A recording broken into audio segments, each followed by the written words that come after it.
Didn't turn into the psychology, sociology, and behavioral sciences overview last night?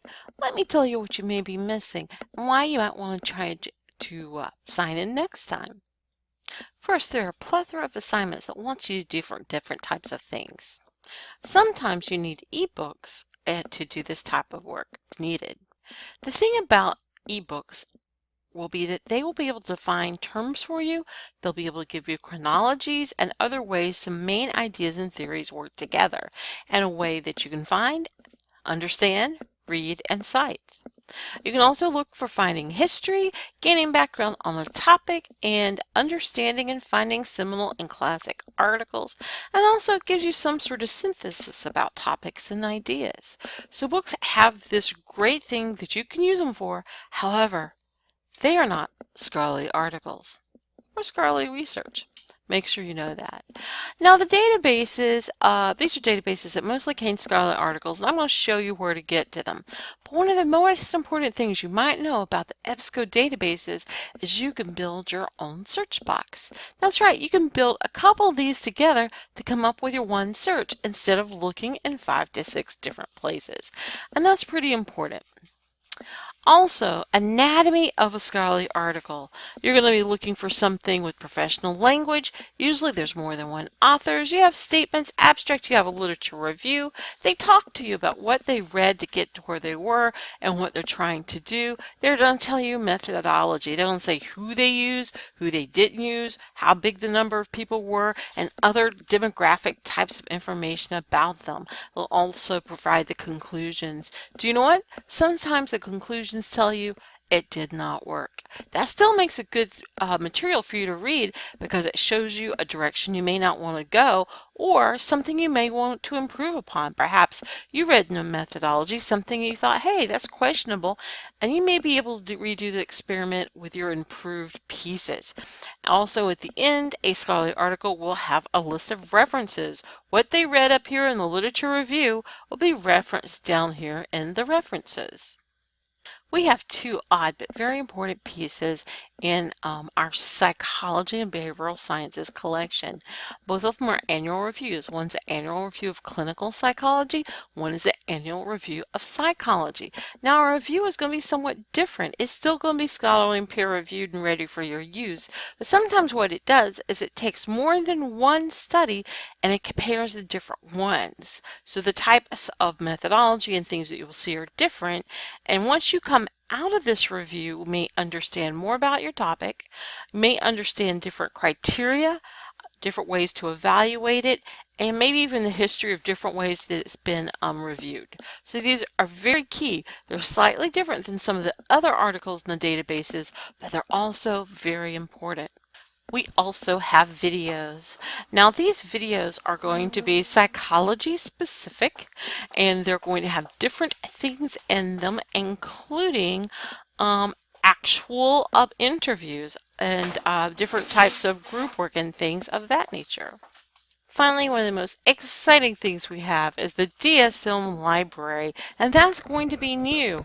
That's right. Wow, you have it. You don't have to pay $50 for it, but you probably should anyway. But this has a lot of extra. One of the things a lot of people are loving to see in it is the differential diagnosis.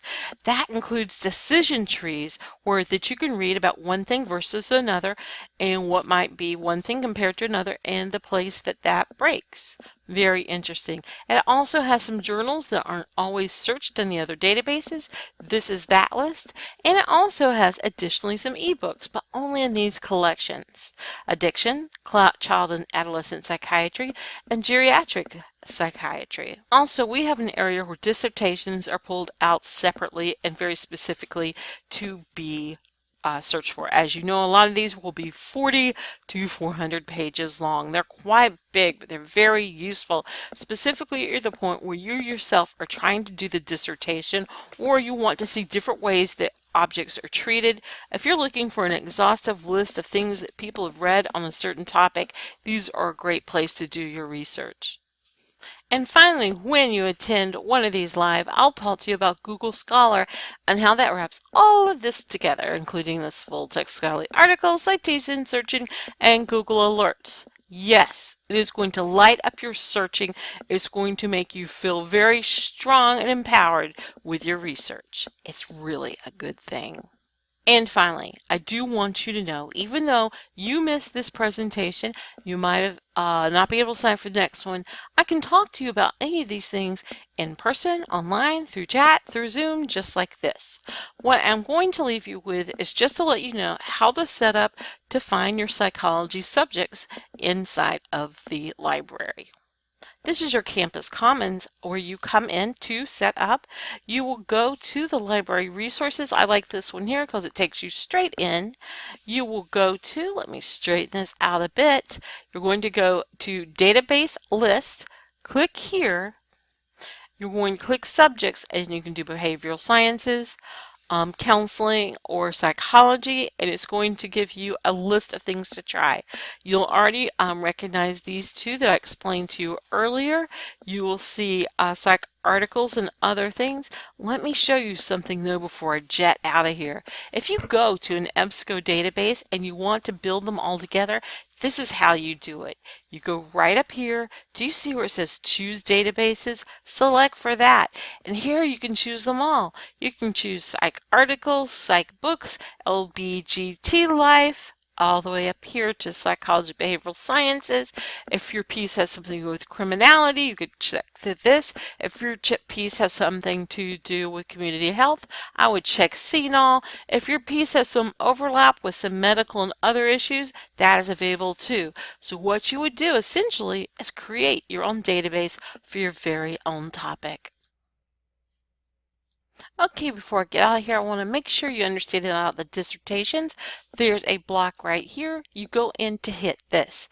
To go into Argosy, you could use this, but make sure you copy and paste this because you're going to need this to look at the Argosy dissertations. But guess what? That is not every dissertation ever written, and there's more available to you. Go over here to the right, and you'll see 7 other places that you can search for dissertations.